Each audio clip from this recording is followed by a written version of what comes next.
Hadrami dan angkatan dia yang ikut dia sekali, termasuk salah Sayyidina Abu Hurairah ikut dia juga.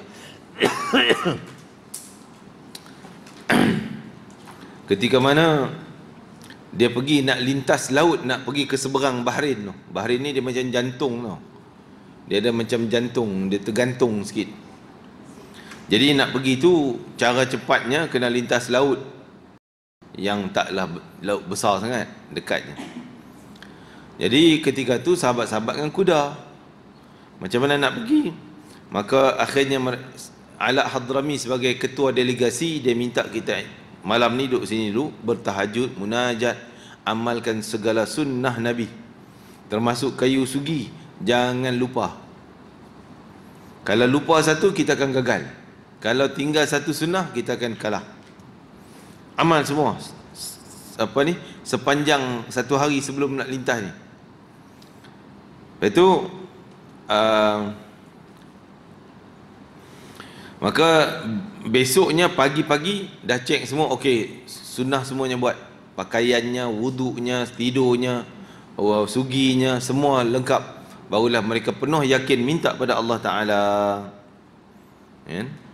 minta pada Allah Ta'ala untuk Allah izinkan mereka nak lalu atas laut ni, jalan atas laut,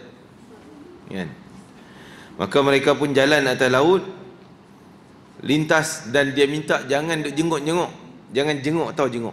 Jenguk ni bahasa Sandet. Jangan tengok.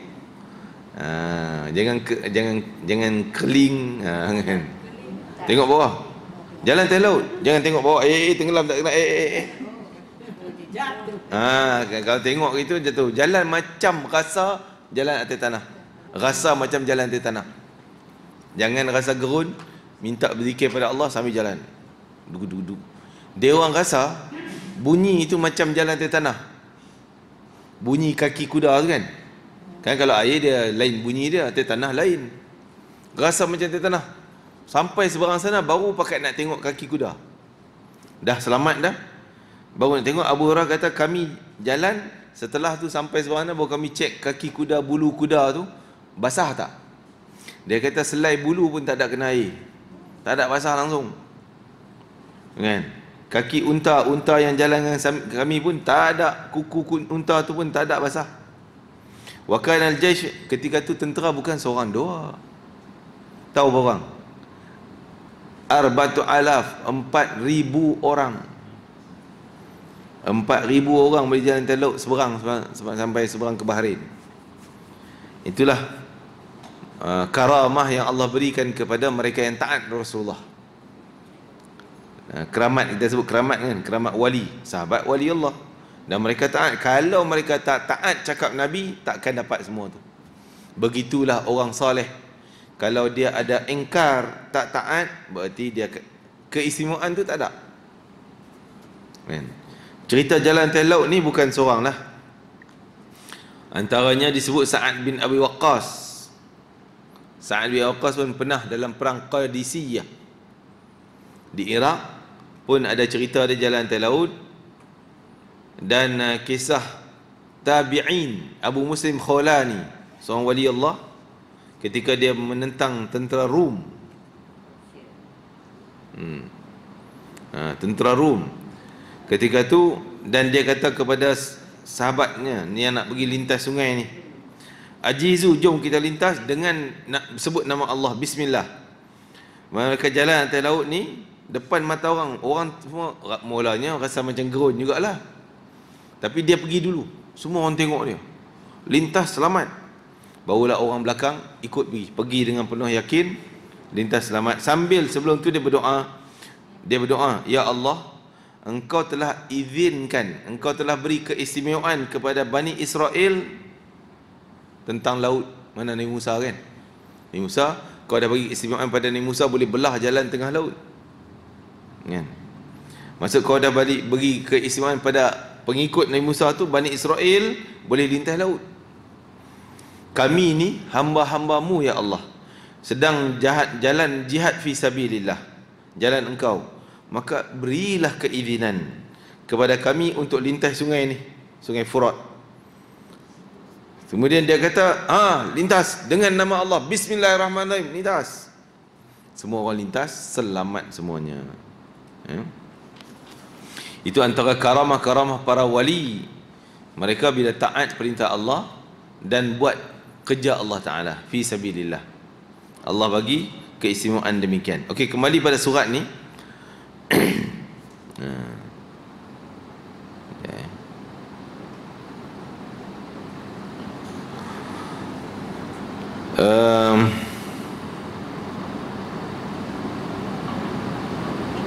Nak cari dia masuk Islam ke tak setelah dapat surat ni, kan? Tak pasti, saya lupa dia dah masuk Islam ke tidak.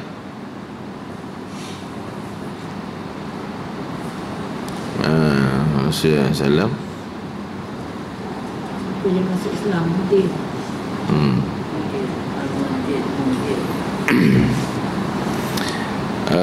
Dikatakan, saya pernah dengar, cari ya, tapi pernah dengar kata dia terima Islam dan ada rakyat dia yang dapat Islam, dia masuk Islam.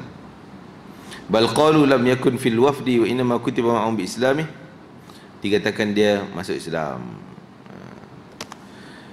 dia menerima Islam setelahnya. Jadi setelah tu Ala Hadrami jadi wakil Nabi duduk ada sana, tunggu sana, wakil Nabi. Sehingga Nabi hantar orang lain untuk kutip cukai-cukai orang tak Islam tu, dan juga zakat daripada orang Islam. Kutip, bawa balik, dapat, dia orang kaya, bawa balik dengan harta yang banyak ke Madinah, dan Nabi edarkan kepada fuqara, fakir miskin orang Madinah. Dan setelah tu Nabi tulis surat pula yang kedam, kita tengok, kepada Haudah bin Ali, pemerintah Yamamah. Yamamah ni di mana? Kalau sekarang ni Yamamah dalam kawasan Saudi juga, dekat-dekat kawasan apa ni, bandaraya dia, Riyadh, kawasan itulah, kawasan Yamamah, dekatan kawasan demikian. Nabi SAW menulis surat kepada Haudah bin Ali, pemerintah Yamamah. Isi surat tersebut yang berbunyi dengan nama Allah yang Maha Pengasih lagi Maha Penyayang, daripada Muhammad Rasulullah kepada Haudah bin Ali. Salam sejahtera ke atas orang yang mahu mengikut petunjuk. Ketahuilah bahawa agamaku akan zahir sehingga ke penghujung tempat yang dapat dijaki oleh kuda dan unta. Nabi sebut Islam ni akan pergi semua tempat, mana kuda boleh pergi, itu sampai Islam nanti. Sekarang ni mana dunia yang tak pernah dengar Islam, semua pulau, semua tempat sampai Islam. Benar apa yang Nabi sebut. Justru Islamlah kamu, nescaya kamu selamat, dan aku akan kekalkan semua kuasa yang ada di bawahmu. Kalau kau Islam, kau tetap jadi raja, kau tetap jadi pemimpin. Baginda memilih Sulaid bin Amru al-Amiri untuk membawa surat ini. Apabila Sulaid tiba pada Haudah dengan bawa surat yang bercop itu, dia disambut oleh Haudah. Kemudian dia membaca surat itu kepada Haudah. Lalu Haudah membalas surat tersebut tanpa memperlihatkan penolakannya. Dia tak tolak secara terang-terang. Dituliskan surat kepada Nabi SAW yang berbunyi, alangkah indah dan cantiknya seruan yang engkau bawa. Orang-orang Arab banyak yang gerun dengan kedudukanmu. Oleh itu berilah aku sebahagian urusanmu, nescaya aku akan mengikutimu.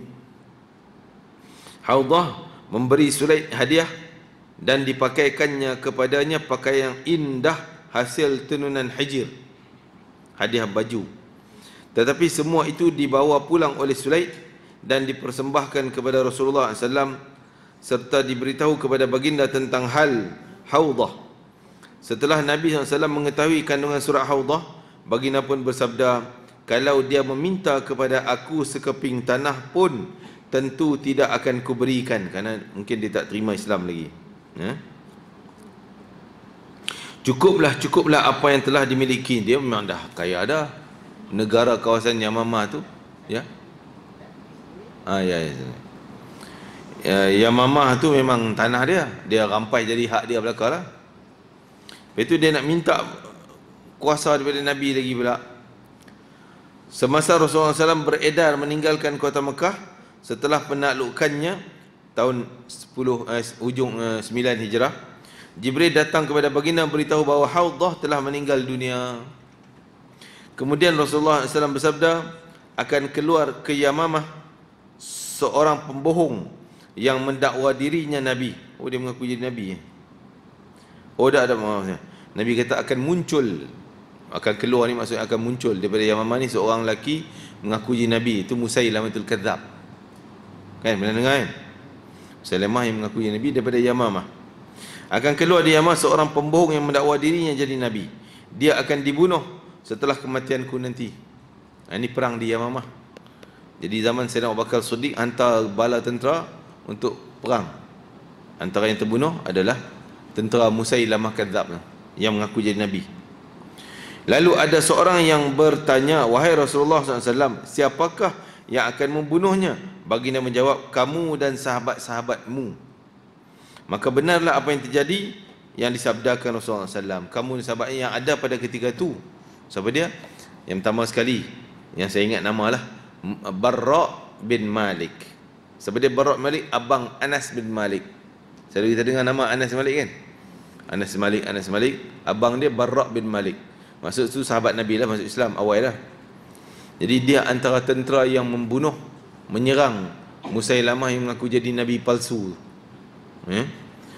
Yang keduanya apa tu?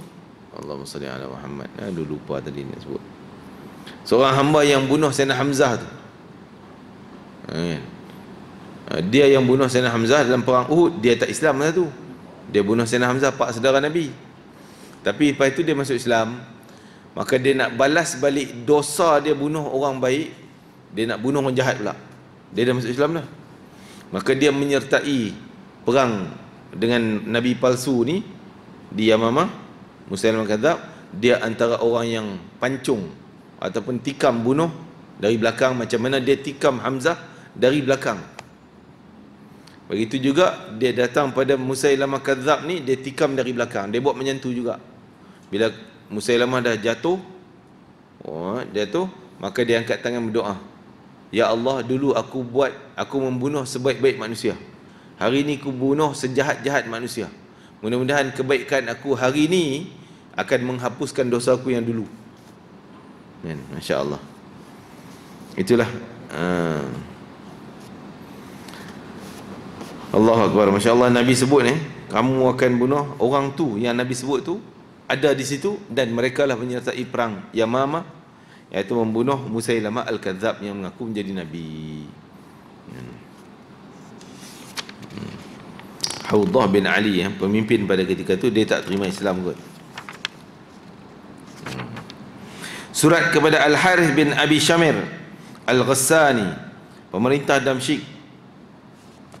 Nabi SAW surat kepadanya dengan menyebut, dengan nama Allah yang Maha Pengasih lagi Maha Penyayang, daripada Muhammad Rasulullah kepada Harith bin Abi Syamir, salam sejahtera ke atas mereka yang mahu mengikut petunjuk kemudian beriman dan membenarkannya. Sungguhnya aku mengajak kamu supaya beriman kepada Allah semata-mata yang tidak ada sekutu baginya.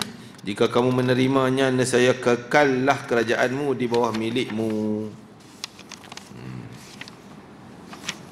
Baginda melantik Syuja' bin Wahab dari Bani Asad bin Khuzaimah untuk membawa surat ini. Tak kala surat itu sampai kepadanya, dia berkata, siapa yang berani mencabut kuasaku, sombong, aku tidak akan pergi menyerangnya. Aku yang akan, siapa lawan aku, aku serang dia. Seolah dia ancam kepada Nabi Muhammad SAW. Dia tidak menerima Islam. Tak diceritalah mati dia macam mana. Tapi yakin, siapa yang berani mengancam Nabi dengan ancaman yang dosa, yang macam tu, permusuhan, pasti dia yang kena dulu. Allah yang akan hantar tentera atau kematian dalam keadaan sadis. Tapi tak disebut. Yang ke-8, surat kepada Raja Oman. Baginda Nabi SAW menulis surat kepada Raja Oman, iaitu Jaifar, dan saudaranya Abdun bin Al-Julandi. Teks surat berbunyi, dengan nama Allah yang Maha Pengasih lagi Maha Penyayang, daripada Muhammad bin Abdullah kepada Jaifar bin Abdun bin Al-Julandi. Salam sejahtera ke atas orang yang mahu mengikut petunjuk. Adapun setelah itu, sungguhnya aku mengajak kamu berdua kepada ajaran Islam, ajakan Islam. Islamlah kamu berdua, nescaya kamu selamat. Karena sungguhnya aku adalah Rasulullah sallallahu alaihi wasallam yang diutuskan kepada seluruh manusia untuk memberikan peringatan kepada orang-orang yang hidup serta memberitahu bahawa janji terhadap orang-orang kafir benar-benar akan terjadi, iaitu neraka. Jika kamu berdua mengakui Islam, maka berbahagialah kamu. Tapi jika kamu enggan menerima Islam, nescaya kerajaan kamu akan musnah. Kuda-kuda perang akan sampai ke lapangan kamu dan kenabianku akan menyerlah terhadap kerajaanmu. Baginda milih Amru bin Al-As radhiyallahu anhu untuk membawa surat ini. Amru menceritakan, lalu aku pun keluar sehingga sampai ke Oman. Masya-Allah. Oman jauh ya tu. Setelah sampai ke situ, aku pergi berjumpa Abdun kerana dia lebih lembut dari saudaranya Jaifar. Saudara nama Jaifar. Serta lebih mudah untuk berurusan. Aku berkata kepadanya, aku adalah utusan Rasulullah sallallahu alaihi wasallam kepadamu dan kepada saudaramu. Abdul menjawab, saudaraku lebih tua dan lebih berkuasa daripada aku. Akan ku bawa kamu berjumpa supaya kamu dapat membacakan kepadanya suratmu. Kemudian Abdul bertanya, apa yang kamu serukan kepadanya? Aku jawab, aku menyeru kepada menyembah Allah semata-mata yang tidak ada sekutu baginya. Dan hendaklah kamu tinggalkan sembahan-sembahan selainnya, selain Allah. Hendaklah kamu mengakui bahawa Muhammad adalah hamba dan rasulnya. Abdul berkata, hai Amru, engkau ini anak orang ternama di kalangan kaummu. Maksudnya orang Quraisy. Orang Quraisy orang hebat lah. Dikenali oleh semua bangsa Arab daripada Bani Umayyah. Justru bagaimana reaksi bapamu terhadap ajaranmu? Bapamu menjadi contoh di kalangan kami. Orang kenal, dia kenal tu.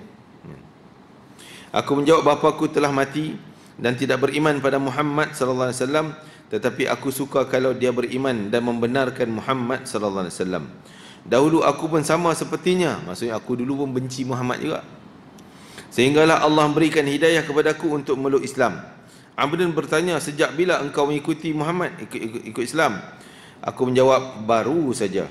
Kemudian dia bertanya kepadaku, di mana kamu masuk Islam? Aku menjawab, di sisi Najasyi. Oh, dia sebenarnya Najasyi raja apa? Habsyah. Kan surat pertama itu kita baca, Raja Habsyah, Ethiopia. Jadi Raja Najasyi ni, ketika mana dia terima rombongan Islam yang datang daripada Mekah, waktu tu dia orang tak hijrah Madinah lagi, main daripada Mekah. Jadi Amru ni sakit hati. Dia duk nak kacau orang Islam. Jadi dia dengar rombongan Islam dah pergi sampai ke Habsyah tu, dia nak pergi jumpa Raja Habsyah. Dia bawa umpan, maksudnya hadiah besar-besar ni, emas perak, nak bagi kat Raja Habsyah supaya Raja Habsyah tu percaya dengan dia, baik dengan dia, jangan percaya dengan puak orang Islam ni. Kan? Maka dia pergi, dia nak mempengaruhi Raja Najasyi, so halau orang Islam ni balik, jangan terima mereka sebagai tamu, halau balik. Tapi Raja Najasyi lain reaksi dia. Rupanya Raja Najasyi dah mula percaya kepada sahabat Nabi, iaitu Ja'far bin Abi Talib.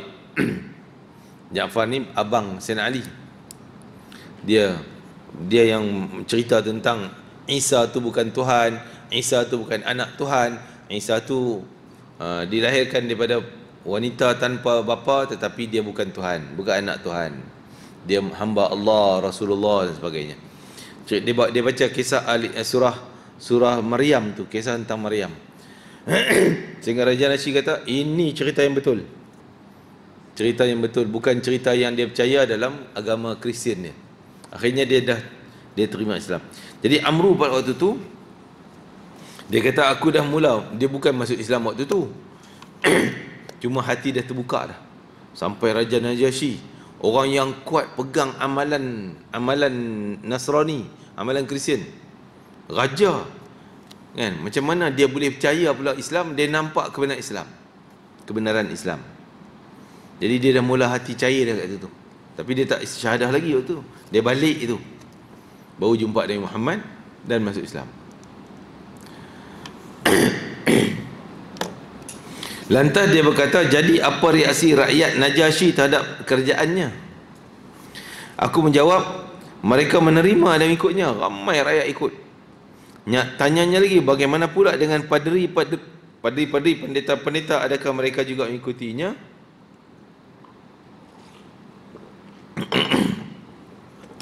Aku menjawab, benar. Katanya, hai Amru, jaga-jaga sikit dengan tutur bicaramu, kerana tidak ada kecelakaan yang lebih buruk pada seorang selain daripada berbohong. Dia macam tak apa nak percaya pula. Kata Raja Najasyi ikut Islam dan rakyat semua taat. Dia macam tak apa nak percaya. Macam Amru ni buat cerita lah. Tu dia ugut, hati-hati kau jangan bohong. Aku jawab, aku tidak berbohong, dan kami tidak dibenarkan berbohong dalam agama kami, agama Islam. Kemudian dia berkata, aku agak Hercules tidak mengetahui Najasyi masuk Islam. Hercules pun Kristian juga. Hercules apa dia? Raja Rom. Aku menjawab, bahkan memang dia mengetahuinya. Oh tak, maksudnya apa ni kata?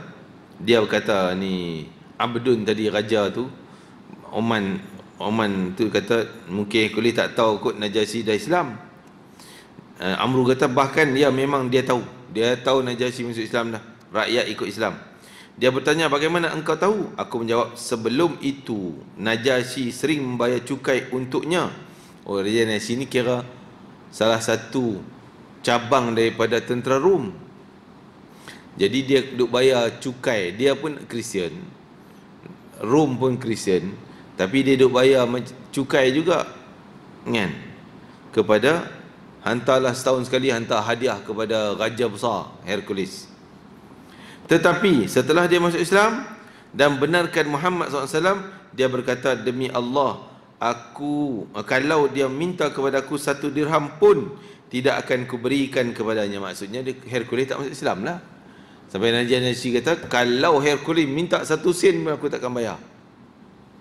Kalau Hercules masuk Islam, sudah pasti Raja Najasyi akan berbaik kan. Itu menandakan bahawa Hercules tak terima, yang betul lah Hercules tak terima Islam.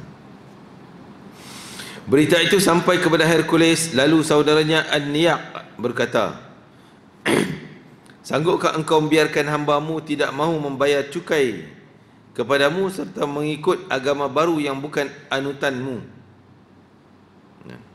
Jadi saudara kepada Hercules tahu Raja Najasyi masuk Islam, dah tak nak bayar cukai.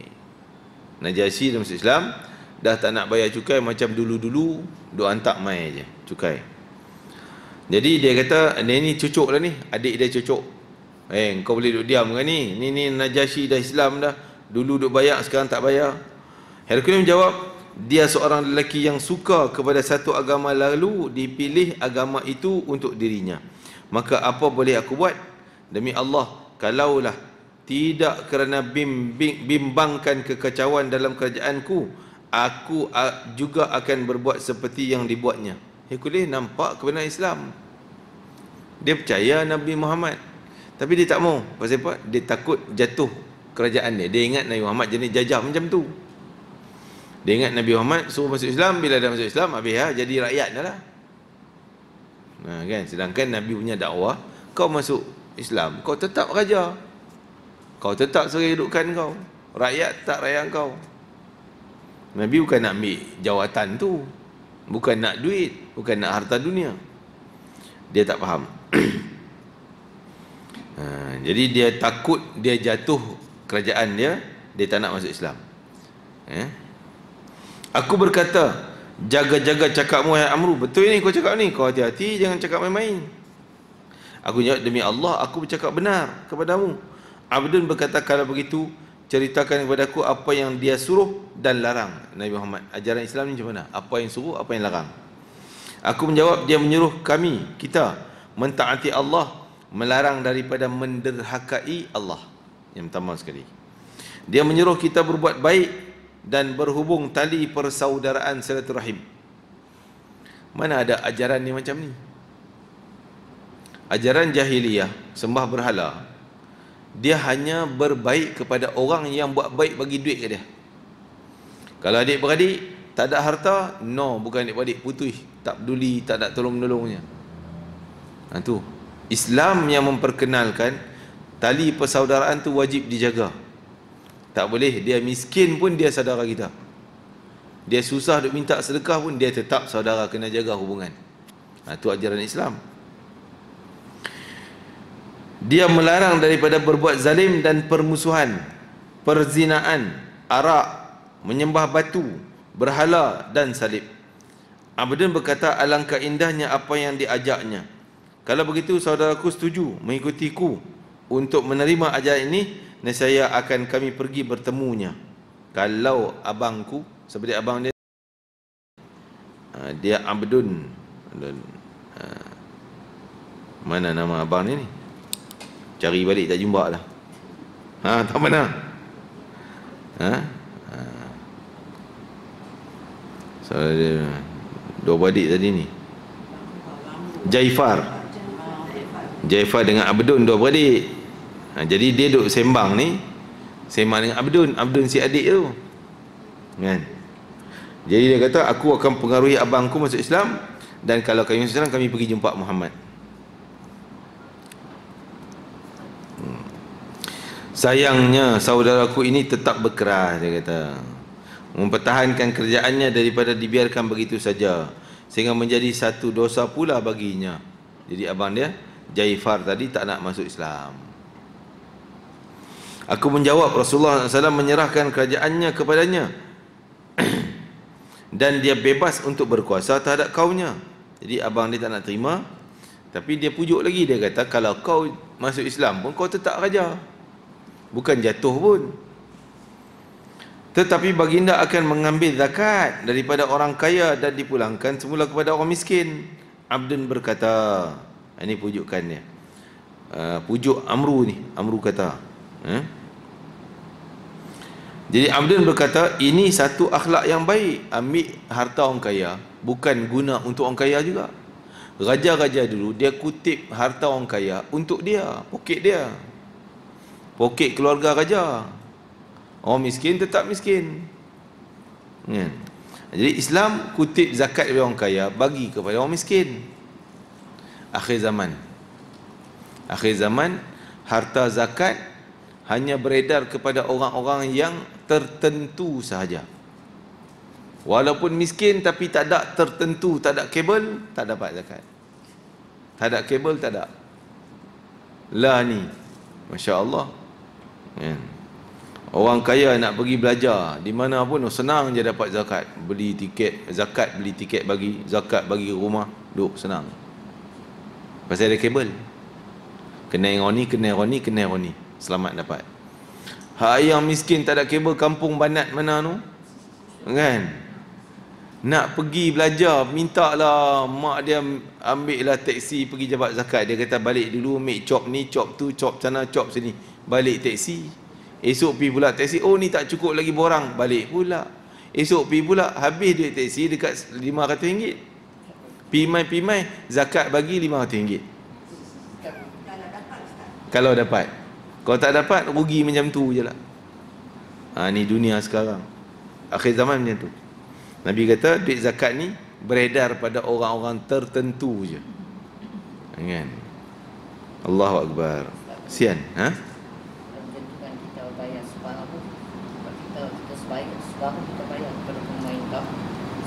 boleh, boleh. Masih duduk rakam.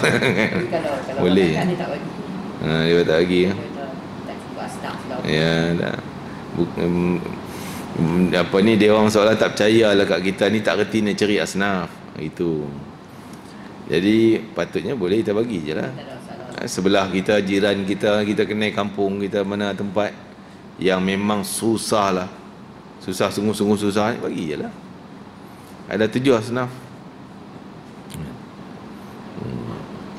Jadi Rasulullah punya sistem, ambil orang kaya, bagi orang miskin, kenal tak kenal pun, kan? Kabel tak kabel pun dapat, kan? Tak ada kabel zaman Nabi. Allahu Akbar, tak menyusahkan. Jadi alangkah baiknya kalau jabat zakat yang memang nak bagi pada orang miskin, janganlah menyusahkan orang tu. Ya, memang tugas dia, orang kena identify jugalah dia ni menipu tidak, kan? Tah kau ni menipu, mai minta berlakon jadi miskin, rupanya dah kan? Okey, kan wajib. Tapi dia kan ada jentera. Jangan kata tak cukup kaki tangan, kami tak ada cukup kaki tangan nak pergi tengok pecek apa semua. Lantiklah kaki tangan banyak-banyak, gaji banyak boleh bagi, kan? Jadi bagilah dia turun pergi cek alamat ke mana rumah kat kampung ni. Pergilah cek. Oh betul. Bagilah. Senang mudah. Nak suruh dia balik, oh ni borang ni tak sign lagi, balik pula mai pula. Lepas tu ni tak sign lagi, tak chop lagi, borang tak cukup, balik pi mai habis macam tu. Kesian orang tu. Lagipun muka ni tebal juga, kan? Malu nak ulang alik pi mai. Kan? Cukuplah. Kita sebab tu kadang-kadang kita kalau nak bagi, macam kadang-kadang ada orang buat bantuan apa semua, kalau nak bagi janganlah ambil gambar muka orang yang terima tu. Maruah dia jagalah juga. Kesian. Malu juga, kan? Kalau nak ambil gambar pun kita blur muka tu, tak nak sebar, kan? Yalah kita kena sebar juga pasal duit kita bawa ni duit orang ramai. Kalau tak ambil gambar tunjuk, kau kata songlap apa, tak bagi kat orang ke apa. Kita kena ambil, tapi jangan blurkan muka orang tu supaya dia pun dapat jaga maruah dia. Kalau kita tengok zakat ni kan, kalau orang ada orang yang kaya dapatkan belajar kan di atas asdaq belajar ni, kalau dia kaya dia berhak terima zakat, tapi kalau dia tak ambil lagi bagus. Dia berhak terima kalau dia nak, sebab dia ada penuntut ilmu, Ibnu Sabil fi sabilillah, kan? Dia berhak terima. Tapi kalau dia tak nak pun tak apa, pasal dia rasa dia dah cukup, kan? Keperluan dia dah cukup semua dah, kaya dan sebagainya. Macam apa ni, amil zakat, walaupun dia orang kaya, tapi kalau dia tugas sebagai amil, dia berhak dapat, kan? Kerana memang ada peruntukan untuk amil zakat, asnah amil zakat. Walaupun dia orang kaya, walaupun dia ada gaji kerja lain, kan? Tapi dia lantik, dia boleh terima. Tapi kalau dia tak mau terima, tak apalah, itu kira sedekah dia, pulang kat dia, kan? Okey, Abdun berkata ini satu akhlak yang baik. Dia tak pernah tengok lagi kemuliaan raja. Rasulullah tu dia bagi raja ni, orang anggap Rasulullah macam raja juga, tapi Rasulullah bukan sebagai raja. Dia orang anggap Rasulullah ni raja kepada orang Islam. Sebab tu banyak orang pandang macam tu, raja-raja besar tak mau nak masuk Islam sebab akan jadi rakyat nanti, dijajah. Nabi tak macam tu. Kau nak masuk Islam, kau tetap jadi raja. Dia tanya apa itu zakat, lalu aku memberitahunya segala jenis harta yang ditetapkan oleh Rasulullah SAW supaya dikenakan zakat, sehingga akhir sekali yang ku sebutkan ialah zakat unta. Abdul berkata, hai Amru, adakah zakat akan diambil daripada binatang-binatang ternak yang digembalakan di padang rumput dan diberikan minuman? Aku menjawab, ya. Kemudian dia berkata, demi Allah, aku tidak yakin kaumku yang berada di tempat-tempat yang jauh serta bilangan mereka yang ramai sanggup untuk mentaati perintah ni. Kan? Maksudnya kaum ni jadi kedekut nanti ni, nak bayar zakat, kan? Nak bagi. Kata Amru, setelah itu aku sentiasa menanti-nanti di pintu rumahnya beberapa hari lamanya. Sementara itu dia sedang berhubung dengan saudaranya dan menceritakan maklumat tadi ni. Dia apa yang dia dapat, dia pergi cerita. Menceritakan segala yang aku beritahu kepadanya. Pada satu hari Jaifar, abang dia ni, manggil Amru. Lalu aku pun datang bertemu. Tatkala aku hendak masuk kepadanya, para pengawalnya mencekak bajuku. Tetapi dia berkata, biarkan, lepas dia. Lalu aku pun dilepaskan. Kemudian aku pergi kepadanya untuk duduk, tetapi pengawal-pengawalnya enggan membenarkan aku duduk. Kan jumpa raja macam itulah cara hormat, berdiri, tunduk itu. Dia pergi duduk macam orang biasa.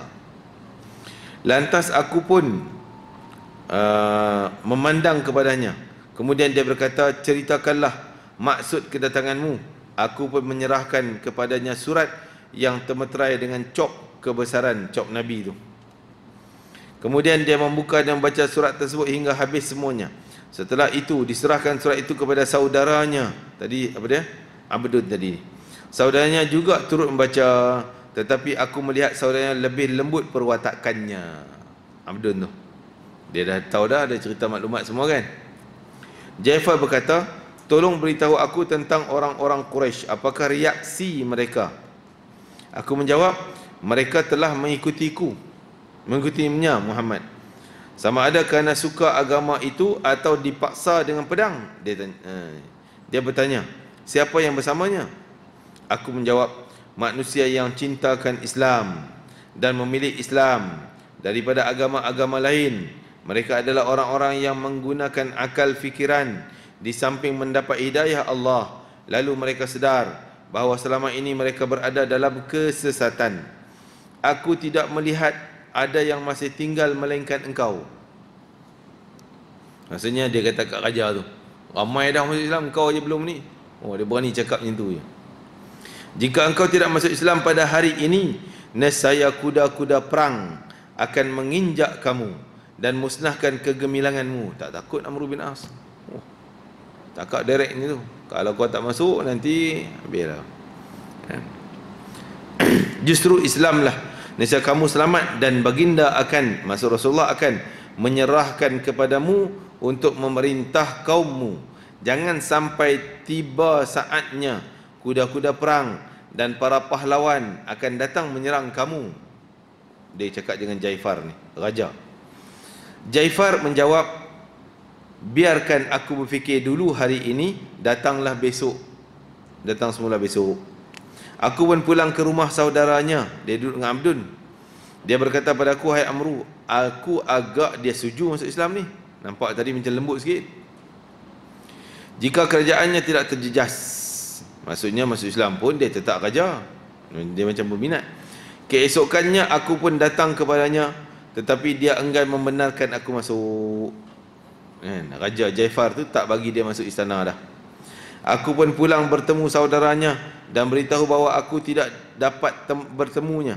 Kemudian dia membawa aku bertemu lagi dengan Jaifar.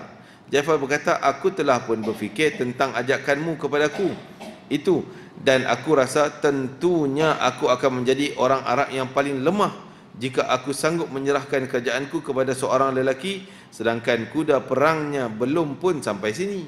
Tak ada pun. Dia kata, kalau aku sebelum perang macam takut awal-awal dah mengalah dah. Kan? Lainlah dah perang masuk mai, memang kalah tu lain sikit. Tapi ni sebelum perang ni aku nak menyerah dah. No lah. Ego tu ada lagi. Tetapi jika aku biarkan sehingga kuda perangnya sampai sini, sudah tentu aku terjadilah pertempuran yang luar biasa. Mendengar katanya itu, aku pun berkata, Amru kata, kalau besok aku akan pulang, nak balik Madinah ni. Setelah dia benar-benar yakin bahawa aku akan pulang, dia pun bersendirian dengan saudaranya untuk bincang. Dia orang berdua. Kata saudaranya, mengapa tidak ikut saja ajakan dia, sedangkan orang lain yang menerima utusannya telah pun menyahutnya. Besok, pagi esoknya, Jaifar menghantar utusan kepadaku untuk menyatakan kesedihannya dan saudaranya untuk menerima Islam serta membenarkan Nabi Muhammad SAW. Mereka menyerahkan kepadaku untuk menguruskan urusan zakat dan menentukan keputusan seterusnya di kalangan mereka. Mereka berdua banyak membantuku untuk menghadapi golongan yang tidak bersetuju denganku. Rakyat-rakyat yang tak terima, dia guna nama raja. Ni raja terima, oh ya ke, patuh. Jadi memang ada istilah ataupun hadis Nabi sebut, ar-ra'iyatu ala dini mulukihim. Rakyat ni, kebanyakan rakyat, kebiasaan rakyat akan ikut agama raja dia. Raja dia minatlah dia bang. Raja dia masuk Islam, rakyat kebanyakannya akan patuh. Kalau rajanya tolak, maka rakyat dia pun kebanyakan akan tolak. Jadi Masya Allah, kita tengok para wali-wali dulu, mereka ni sangat jaga raja. Kalau raja tu dah Islam, dia akan berdamping dengan raja. Dia nasihat raja je. Dia tak perlu dakwah juta-juta rakyat ni. Dia hanya dakwah raja je.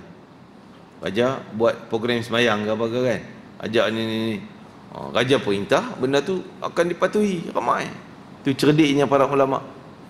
Kita sekarang pergi jumpa rakyat belaka, ceramah kat 1000 orang kan, raja kata jangan patuh, habis semua licin kan. Tak apalah, yang penting usaha kita kan, sekadar yang kita boleh buat. Macam saya ni, ialah kita orang kerdil-kerdil ni, sekadar yang mampu kita buatnya lah, kita buat sekadar mana. Tapi orang yang dekat dengan sultan, dengan pemerintah, dengan sebagainya, maka senang. Dia bagi arahan pada tu, dia keluar ketetapan, semua patuh. Dengan melihat dalam konteks kisah ini, ternyata ia menunjukkan bahawa surat yang diutuskan kepada mereka berdua agak terlewat berbanding surat lain. Dia lambat sikit surat ni ke Oman. Yang diutuskan kepada raja-raja yang lain. Yang nyatanya kisah ini menunjukkan bahawa pengutusan surat itu dilakukan setelah kota Mekah berjaya ditakluk. Jadi dah penghujung hayat Nabi. Nabi iaitu Nabi balik tahun 9 Hijrah. Nabi wafat 10 Hijrah. Setahunnya lebih kurang. Setahun terakhir hayat Nabi SAW.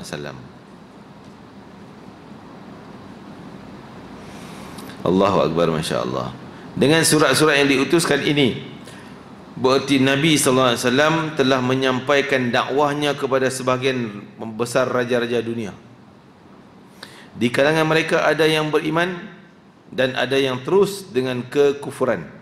Walau apapun, surat ini telah menarik perhatian orang-orang kafir itu dan berjaya memperkenalkan mereka kepada mereka diri baginda dan agama Islam. Masya Allah.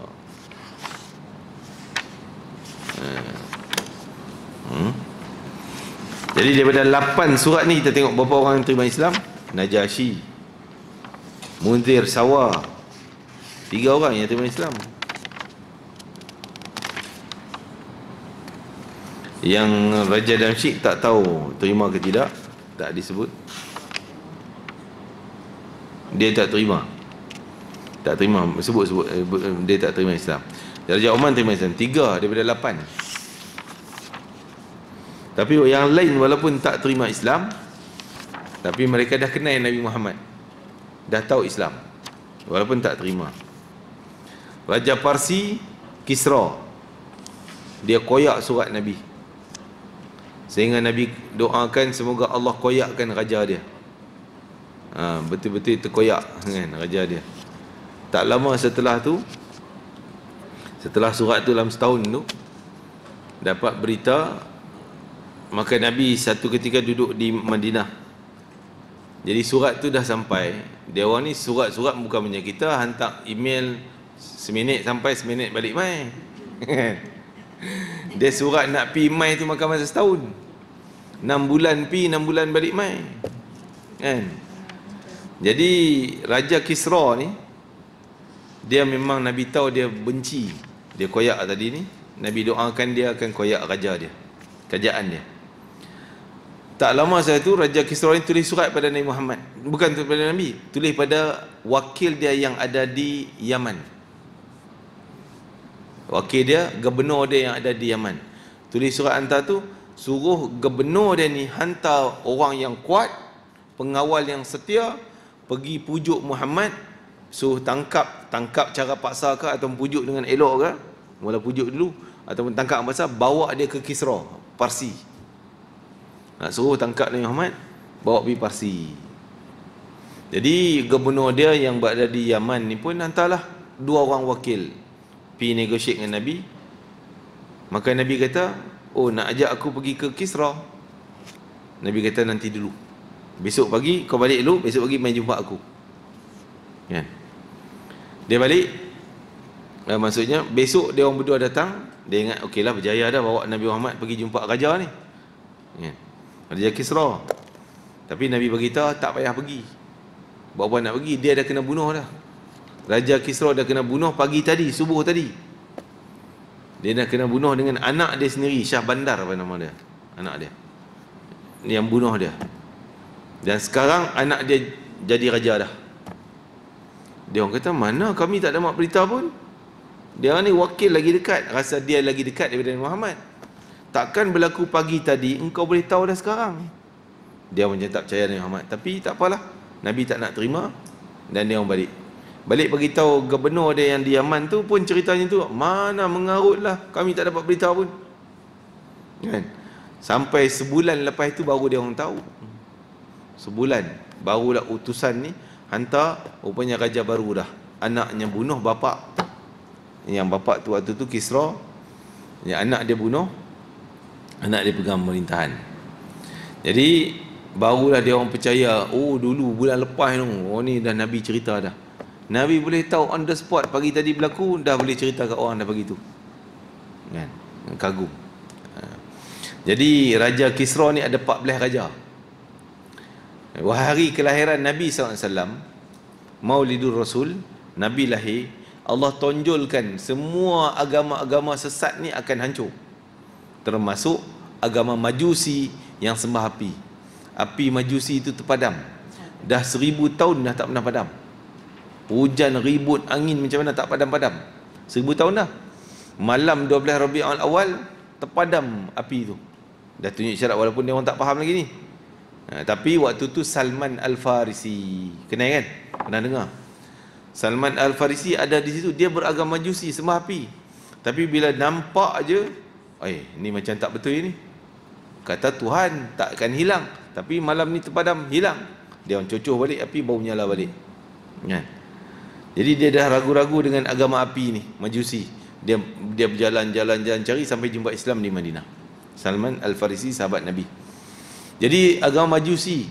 Lepas itu Allah nak tunjuk Kisra yang bangga dengan kekuatan raja dia, empire dia hebat besar ni, akan roboh. Malam kelahiran Nabi, 12 dia punya gerbang-gerbang istana ni, gerbang istana ada 14 pintu, bukan 12, 14 pintu. Ada logo-logo kebesaran raja dia. So 1, 2, 3, 14 keliling istana besar ni. Gerbang 14 tu semua retak, krek-krek, belum jatuh, break jatuh. Lambang kerajaan dia tu retak, jatuh. Tak ada siapa pukul, tak ada gempa bumi, tak ada ribut angin. Dia jatuh. Orang heran. Allah nak tunjuk 14 raja je. Raja Kisra malam tu adalah 14 yang terakhir. 14 raja ni akan jatuh semua, akan dapat pada Islam. Dikatakan yang saya cerita tadi, raja kena bunuh dengan anak dia tu, itu mungkin yang ke berapa yang tolak 4 jadi 10, yang ke-10 atau yang ke-9. Bakinya lagi di zaman Sayyidina Umar Al-Khattab, hantar-hantar akhirnya kalah semua, jatuh habis semua. Gitu. Hebatnya Rasulullah SAW. Masya-Allah. Sekarang dia jadi Iran lah. Iran. Iraq dalam Parsi, Iran dalam Parsi. Dulu empire Parsi besar. Kisra empire Parsi ni besar. Sampai ke atas pada Iran tu jenis Tantan ni. Uzbekistan, Turkmenistan, Tanjung Rambutan kita punya. Itu kita punya lah. Itu idea Primly Jadi semua tu kalau ada kelapangan, ada kemampuan wang ringgit, pergilah tengok tempat-tempat ni. Uzbekistan, kita tengok. Dah pergi dah, saya 2 kali dah. Dah pergi 2 kali dah. InsyaAllah. Sana dia orang baru nak ubah balik kehidupan cara tak kenal Islam kepada baru nak mengenali Islam. Dia mazhab Hanafi. Jadi masjid dia tak ada ruang perempuan. Tak ada. Dah orang perempuan dia tak pergi masjid. Dalam mazhab Hanafi, orang perempuan macam diharamkan pergi masjid. Main di rumah je. Tak ada orang. Jadi cuma kita lah, cuma dia orang faham kita orang Syafi'i, kita nak sembahyang di masjid, kita pula pelancong. Jadi dia orang kalang kabut lah bila kita singgah. Orang perempuan, kejap-kejap nak siap dewan. Dia siap mengadang gini. Jadi baru nak siap khas untuk kita pergi sembahyang. Bagilah sebab dia tahu kita pelancong, kita beritahu dia kita mazhab Syafi'i, orang perempuan dibenarkan pergi masjid. Jadi kami pula nak sembahyang. Di mana kalau tak sembahyang di masjid, tak ada tempat. Kan, hotel pula bukan ada, banyak hotel yang tak ada ruang untuk sembahyang pun. Sebab dia orang baru nak kenal Islam. Saya pergi tahun 2019 dengan 2018, 17 dengan 19 kot, lebih kurang macam tu. Waktu tu dia kata baru tak sampai 20 tahun baru nak kena Islam, baru dapat kemerdekaan daripada Rusia. Maka kita tengok nikmat Islam ni, nikmat aman ni, ya Allah, nikmat yang besar. Bagaimana keadaan waktu tu? Tak ada orang yang berani nak mengaku, nak sebut Allah pun tak berani, nak sebut apa perkataan Arab pun tak berani. Jadi adalah ulama-ulama wali Allah, mereka sanggup, ada yang pergi ke gunung-gunung, duduk dalam gunung ni, gua je, lari daripada raja pemerintahan Rusia ni. Ada yang tebuk pokok kan besar-besar, ada lubang-lubang, dia buat rumah sembunyi dalam tu. Dan jiran-jiran nak main mengaji Islam, malam-malam gelap-gelap sembunyi, masuk mengaji dalam pokok tu. Pokok tu jadi bilik dia, kan? Tempat sembunyi. Jadi itulah cara Islam. Dan ada satu masjid kecil, lebih kurang separuh daripada masjid Dewan kita ni, separuh je, kecil. Masjid dibuat daripada bata-bata. Jadi time Rusia dah mula masuk, dia orang sayang dengan masjid ni, dia korek tanah mana-mana tu, dia timbus masjid jadi bukit, tertimbus masjid ni. Nak sayang ke masjid ni, nak jaga masjid. Tak nak. Sebab Rusia bila masuk, dia bakar semua masjid, bakar, roboh, dia buat kandang kuda, dia berak dalam tu, buat najis dan sebagainya masjid. Jadi akhirnya bila dah merdeka ni, raja presiden Ruslan apa benda mak tu, dia suruh korek balik tapak-tapak Islam ni. Dia korek, jumpa tanah, dia orang ingat lagi bawah ni ada masjid, korek, alhamdulillah. Tapi tak jadi semayang lah kan, sebab kawasan perumahan dah tak ada apa semua, jadi sekadar tempat lawatan masjid, insya-Allah. Dulu empire Islam besar, empire Islam sangat besar. Dia punya madrasah dia cantik-cantik. Kalau kita tengok dalam gambar Uzbek, dia tonjol macam apa ni, Taj Mahal punya tu, itu bukanlah masjid, itu madrasah. Madrasah, ya Allah, punya besar, cantik-cantik. Dalam madrasah tu baru ada masjid. Dalam madrasah tu kita nak masuk, kita ada masalah. Dia madrasah punya besar, dalam tu ada masjid. Masjid pun besar. Saya pergi. Saya pergi 2019, tapi dia kata 20 tahun yang belakang. Berarti 20 tahun berapa? 20 tahun lah sebelum tu. Jadi masih yang minum ni masih ada lah ketagih-ketagih minum arak kan. Yang baru mai belajar Islam, jangan mula tinggal lah benda tu. Ada yang buat masjid Al-Falah cantik dalam tu kan, itu orang Uzbek. Saya pergi, kebetulan dia jadi guide saya. Ada salah seorangnya, Ilyas, tapi dia orang telo dia sebut Ilios kan. Dia pipi dia cakap Kedah. Tanya kau, hang duk tang mana? Dia cakap Kedah kat saya. Hang mana? Cakap Kedah, pure punya Kedah. Saya pun heran, macam mana dia cakap Kedah ni kan. Dia kata dia belajar kat UM. Saya kata saya duduk kat Napoh tu. Alah, Napoh, dia kata dia ulang alik, dia ingat lagi PG Tera apa semua kan. Itu yang dia boleh cakap Kedah. Jadi dia, Masya Allah, dia boleh bahasa Arab, belajar. Dia kata dia banyak kenal Islam bila main belajar sini, belajar di Malaysia ni. Walaupun dia bukan belajar dia arkitek, belajar architecture. Dia bukanlah bidang Islam ni di UM, dia belajar kat UM. Tapi dia belajar, dia pergi masjid semuanya, dia nampak culture Islam. Jadi dia balik bawa apa yang dia dapat daripada negara kita. Walaupun dia kata dia tahu kita ni mazhab lain daripada negara dia kan? Jadi banyak lagi lah, ada orang yang tak tutup aurat.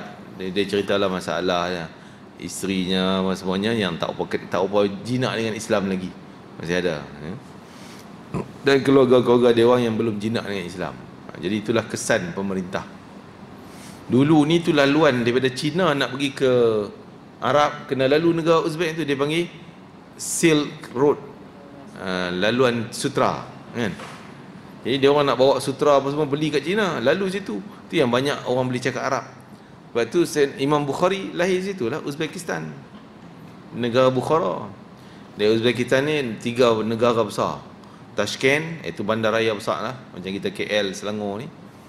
Lepas tu sebelahnya Samarkand melahirkan ramai para ulama Islam Imam As-Samarqandi, Abu Lays Samarqandi di situ. Apa Al-Maturidi, Abu Mansur Maturidi, ulama tauhid kita lahir dari situ. Imam Bukhari makam di situ, tapi lahirnya di Bukhara, sebelah Samarkand. Sebab Imam Bukhari berhijrah jauh, tapi masa balik dia duduk di kampung di Bukhara. Jadi Raja Bukhara minta dia mai mengajar anak dia di istana. Imam Bukhari kata tak boleh lah, kalau nak belajar mai lah jumpa ulama, bukan ulama pergi istana. Jadi akhirnya raja tu tak setuju, nak marah dia pun lari keluar daripada Bukhara, dia pergi ke Samarkand. Dan wafatnya di sana Imam Bukhari. Dia orang tu keturunan Parsi. Imam Bukhari keturunan Parsi. Dia bukan Arab, keturunan Parsi, tapi Islam lah. Masya Allah. Jadi itulah, kalau kita menjelajah ni, nampak tempat-tempat orang yang berpegang pada agama, dan rasa nikmat negara kita ni cukup lah, hebat. Kita mengecapi dengan tanpa perang. Zaman kita lah, zaman tak tahu Encik sempat jumpa Jepun tak? Dah tak? Tak nampak je kan? Jadi aman dah negara kita ni. Kita Islam dengan aman, sejahtera, dapat mengaji. Kalau tak mau main ngaji, kita tak tahu nak kata lah kan. Dalam aman macam ni, mai lah belajar. Orang yang main ni alhamdulillah istiqamah. Yang tak main lagi, macam mana kita fikir nak bagi mereka datang juga kan? Cari jalan supaya mereka dapat mengecapi nikmat Islam yang sebenarnya. Kita pergi baru kita nampak hebatnya Islam, hebatnya Islam, insya-Allah. Jadi masa kami pergi tu, memanglah tandas umpam tak ada di masjid kan. Semua nak masuk tandas, terpaksa orang lelaki kontrol depan tandas. Orang apa ni, tandas lelaki, perempuan nak masuk. Jap bagi tahu. Perempuan ada dalam. Tapi sekarang okey lah kan. Tak, sekarang ni dia masjid tak mesra Syafi'i. Dia mesra, dia Hanafi kan. Tak mesra. Jadi kawasan perempuan tak ada, tandas perempuan tak ada, tempat sembahyang perempuan tak ada. Masjid cantik, masjid baru buat. Tapi makam-makam para wali-wali ni banyak lagi dia orang jaga. Jadi kita boleh pergi dan kita boleh cerita. Antaranya apa ni, komplek Imam Bukhari.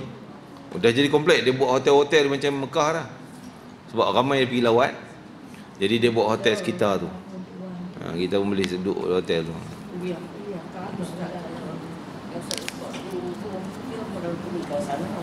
Rom ni apa ni, kira kerajaan yang kedua terbesar setelah Parsi. Satu ketika akhirnya Rom menang pula. Rom pula yang terbesar. Jadi Empire Rom ni semua negara Arab yang ada, kecuali sebenarnya Arab Saudi. Arab Saudi tak termasuk. Sampai utara Afrika. Arab mana? Arab yang Syria, Jordan, Lebanon, itu jajahan Rom dulu ni. Iraq ni jadi rebutan. Kadang dapat ke Rom, kadang dapat ke Iran. Apa di Parsi, Iraq. Jadi dia macam itulah, rebutan. Sampai Palestin dulu memang dalam kerajaan Rom. Islam. Islam dapat.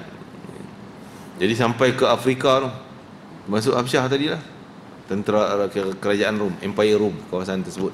Sampai Eropah, sampai Itali, Spain, semua tu tentera Rom. InsyaAllah. Jadi juga alhamdulillah tempat apa, Morocco ni kan, yang kena banjir, yang kena gempa bumi ni, baru saya alhamdulillah baru pergi kan, bulan awal tahun ni, bulan 3 lepas kita pergi. Masya Allah, tengok tempat sejarahnya hancur lah sekarang ni, tapi dulu kesan-kesan apa ni, orang Islam dan kesan orang Yahudi masih ada. Sebab tu di Rom ni tak mesra orang Islam rupanya. Tandas dia bangunan lama. Jadi dia tak ada paip air dalam tandas. Tak ada. Semua kita pergi ni kena bawa botol kosong bulan bukit. Botol kosong. Laki perempuan nak masuk tandas, mana botol? Kena bawa botol dulu. Botol ni penting macam handphone. Kan? Nak kencing bawa, nak basuh semua. Dia hanya tisu je. Tapi negara Islam pelik. Dia kata dulu ni walaupun negara Islam, tapi ekonomi, pemerintahan banyak terpengaruh Yahudi kan. Yahudi banyak di Morocco dulu.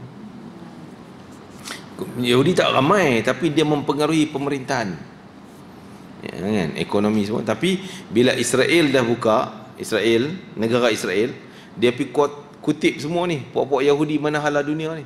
Termasuk dia offer dengan Yahudi Morocco. Ramai lah, boleh kata 100%. Yahudi Morocco ni hampir 100% lah yang mau setuju pindah ke Israel. Jadi kesan bangunan-bangunan tak ada air apa semua tu masih ada di bangunan-bangunan. Sampai masjid-masjid dia pun tak ada air dalam tandas. Tak tahu dia orang tak ada idea kot. Dia pun kena basuh juga. Dia kena basuh juga hukum dia, tapi dia tak buat. Kan, sampai masjid terbesar Raja Hasan, masjid ketiga dalam dunia kan. Masjid pertama Masjidil Haram, Masjid Nabawi, yang kedua yang terbesar, yang ketiga Masjid Raja Hasan di Ribat. Tak ada air dalamnya. Ada depan tu lah, kita kena buat baldi. Buat baldi. Pergi tadah baldi kecil tu, dia sedialah baldi tu. Masuk dalam. Macam tu. Flash ada. Flash tapi masuk ke dalam tu terus. Kita nak basuh macam mana kan? Kita punya basuhan tu tak ada. Ya. Dia mesra Islam lah.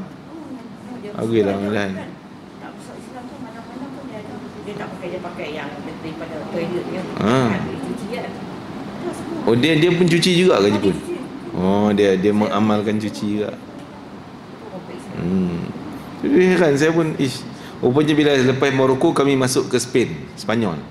Dia lintas feri sejam je. Laut Gibraltar tu kan. Masuk sampai sana sama.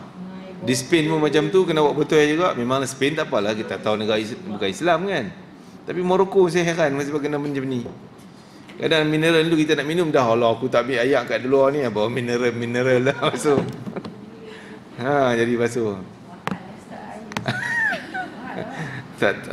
Air murah. Di negara dia ni belanja tu dah dia rasa dah mula mahal, tapi kalau nilai dengan duit kita masih murah. Sebab kita punya RM1 dia dapat 2 apa dia sebut dia dinar, 2 dirham dia. Macam RM2 lah, kita RM1 dia RM2. Jadi banyak benda lah kita boleh belanja dengan murah juga. Cuma bagi orang tempatan dia anggap dah mahal lah.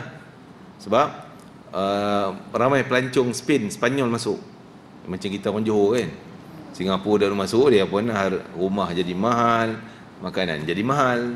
Macam tu lah. Pasal orang Spanyol duk masuk selalu. Orang Spanyol ni bukan semua kaya, yang miskin-miskin nak shopping dia orang datang ke Morocco beli barang murah. Masya-Allah. Jadi itulah pengalaman jalan kan. Tapi banyak di negara Morocco, di Spanyol ni kesan pemerintahan Islam abad yang ke-6 Hijrah.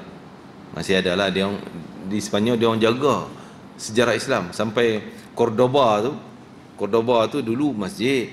Lepas tu jatuh kerajaan Islam, dia buat sebahagiannya saja dia buat gereja. Masjid tu besar. Sebahagian dia buat gereja, tapi dalam gereja ayat Quran di batu-batu tu, ukiran tu masih ada. Kita boleh baca lagi. Dia jaga sungguh kerana apa ni, bahan sejarah kan, dia jaga sungguh. Walaupun nama Islam Allah pun ada, Muhammad pun ada nama tu. Arah kiblat sembahyang pun masih, tapi dia pagar tak bagi kita sentuh sebab benda tu dah lama kan, takut sentuh dengan jari dia roboh. Masya-Allah. Allah Akbar. Maka itu kita sambung kemudian insya-Allah. Bismillahirrahmanirrahim. Allahumma fa'alna ma 'allamtana wa 'allimna ma yanfa'una, barikana fi Allah, barikana fi hadzal yawm, wa barikana fi jam'ina hadha, barikana fi qira'atina hadhihi, waj'al hujjatan lana لا علينا واجعل شفيعا لنا يوم القيامة يا عزيز يا غفار يا أرحم الراحمين. ربنا افتح بيننا وبين قومنا بالحق وأنت خير الفاتحين. أرنا الحق حقا وارزقنا اتباعه، أرنا الباطل باطلا وارزقنا اجتنابه. صلى الله على سيدنا محمد النبي الأمي وعلى آله وصحبه وسلم، والحمد لله رب العالمين. سبحانك الله وبحمدك، أشهد أن لا إله إلا أنت، أستغفرك وأتوب إليك. بسم الله الرحمن الرحيم. والعصر إن الإنسان لفي خسر إلا الذين آمنوا وعملوا الصالحات وتواصوا بالحق وتواصوا بالصبر. تقبل الله منكم.